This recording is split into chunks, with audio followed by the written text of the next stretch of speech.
അങ്ങനെ നമ്മൾ രാവിലെ തന്നെ അമ്പലത്തിലേക്ക് നടന്നു. റിച്ചുവിന് ഷോറൂമുണ്ട്. അവനൊരു സ്ഥലത്ത് അടങ്ങിയിരിക്കുക എന്ന് പറയുന്നത് ഭയങ്കര ബുദ്ധിമുട്ടുള്ള കാര്യമാണ്. അതുകൊണ്ട് തന്നെ അവന് ഇഷ്ടപ്പെടുന്നില്ല അവനെ മടിയിൽ പിടിച്ചിരുത്തിയ കാര്യം.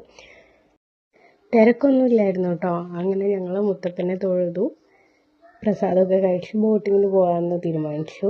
ഇവിടെ വന്നാൽ പിന്നെ എപ്പോഴുള്ള പതിവാണിത്. നല്ല വെയിലായിരുന്നു, സഹിക്കാൻ പറ്റാത്ത വെയിലായിരുന്നു കേട്ടോ അന്നത്തെ ദിവസം. എന്തായാലും മഴയൊന്നും ഉണ്ടായിരുന്നില്ല, മഴയില്ലാത്തൊരു കാലാവസ്ഥയായിരുന്നു, പക്ഷെ നല്ല പൊരി വെയിലായിരുന്നു. അങ്ങനെ നമ്മൾ ബോട്ടിൻ്റെ അടുത്തേക്ക് നടന്നു. നമ്മൾ മുകളിലാണ് ഇരുന്നത്. അപ്പോൾ റിച്ചുവിൻ്റെ ആദ്യത്തെ ഒരു ബോട്ടിങ് എക്സ്പീരിയൻസ് ആയതുകൊണ്ടാണ് എനിക്ക് അത്ര എക്സൈറ്റ്മെൻറ്റ് ഉണ്ടായിരുന്നത് കേട്ടോ. അങ്ങനെ മുകളിൽ കയറിയിരുന്നു. റിച്ചുവിനും എന്താ പറയുക, ഒരു കൗതുകമായിരുന്നു ഒക്കെ. അങ്ങനെ നോക്കുന്നുണ്ടായിരുന്നു. പിന്നെയെന്ന് പറഞ്ഞാൽ അവിടെ ഇരുന്നു സെറ്റിലായതിനു ശേഷം അവൻ അവൻ്റെതായ വിക്രസിലേക്ക് പോയി. ഒരു സംഭവം പറയാട്ടോ അവിടെ നിന്നുണ്ടായേ. റിച്ചുകുട്ടൻ ഇങ്ങനെ എന്തൊക്കെയോ വികൃതി കളിക്കുന്നുണ്ട്. ഞാൻ അവനെ വഴക്ക് പറയുന്നത് കണ്ടിട്ട് ഞങ്ങളെ അടുത്തിരുന്ന ഒരമ്മമ്മ എന്നെ ചീത്ത പറഞ്ഞു. ഞാൻ അവനെ വഴക്ക് പറഞ്ഞിട്ട് ആ അമ്മമ്മ എന്നെ ചീത്ത പറഞ്ഞു. ആ അമ്മമ്മയ്ക്ക് അവനെ ഭയങ്കര ഇഷ്ടപ്പെട്ടു.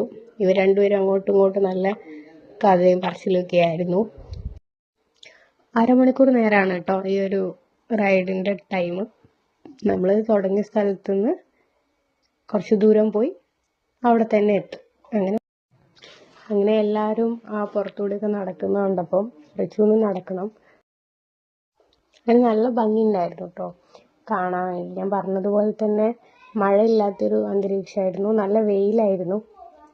ഒരു ചെറിയ ചാറ്റൽ മഴ ഉണ്ടെങ്കിൽ ഇതിനെക്കാട്ടും ഭംഗി ഉണ്ടാവുമെന്ന് തോന്നി. പക്ഷെ നല്ല രസമുണ്ടായിരുന്നു. മഴേൻ്റെ ബുദ്ധിമുട്ടുകളൊന്നും ഉണ്ടായില്ല. പിന്നെ നമ്മുടെ ചാനൽ ഒന്ന് സബ്സ്ക്രൈബ് ചെയ്ത് സപ്പോർട്ട് ചെയ്യണേ.